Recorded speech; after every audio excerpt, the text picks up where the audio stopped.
ఇప్పుడు హైదరాబాద్ నేనే సృష్టించానని చంద్రబాబు గారు చెప్తారు. మరి ఆయన్నే శాశ్వతంగా ఎన్నుకోవాలి కదా! హైదరాబాద్‌లో, తెలంగాణలో. మరి అసలు ఆయన్ని అక్కడి నుంచి ఎందుకు పంపించేశారు? ఇప్పటికి కూడా చంద్రబాబు వల్లే హైదరాబాద్, చంద్రబాబు వల్లే హైదరాబాద్ అనేది మనల్ని అందరిని నమ్మమంటారు. తెలంగాణ వాళ్ళని కూడా నమ్మమంటారు.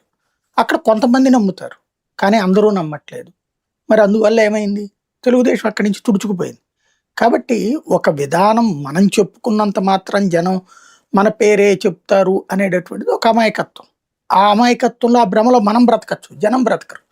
హైదరాబాద్ అనేటటువంటి ప్లేస్‌లో తెలుగుదేశం లేకుండా చేశారు అక్కడ పబ్లిక్.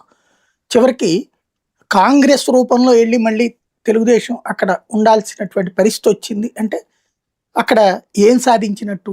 హైదరాబాద్ నగరాన్ని నేనే అనేటటువంటి దాన్ని ఆళ్ళు అంగీకరించరు ఇవాల్టికి కూడా. నేనే అనేటటువంటి ఆ పేరే తెలుగుదేశాన్ని అక్కడి నుంచి పక్కకు దోసింది. అసలు రాష్ట్ర విభజనకే కారణమైంది. రాష్ట్ర విభజనకు కారణం ఏంటి? హైదరాబాద్. హైదరాబాద్‌లో మీరందరూ వచ్చి బతుకుతున్నారు. మా బతుకులేంటి అన్నటువంటి. పోనీ అట్లాగని ఇప్పుడేమన్నా మనమేం బతకట్లేదా అక్కడ? బ్రతుకుతానే ఉన్నాం.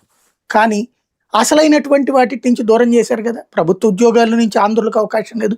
ప్రభుత్వ విద్యలో ఆంధ్రులకు అవకాశం లేకుండా చేశారు.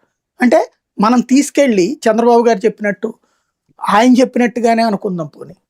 దాదాపు 15, 20 లక్షల కోట్ల రూపాయలు హైదరాబాద్ మీద పోసి, చివరికి ఏం చేసొచ్చామంటే వాళ్ళకిచ్చే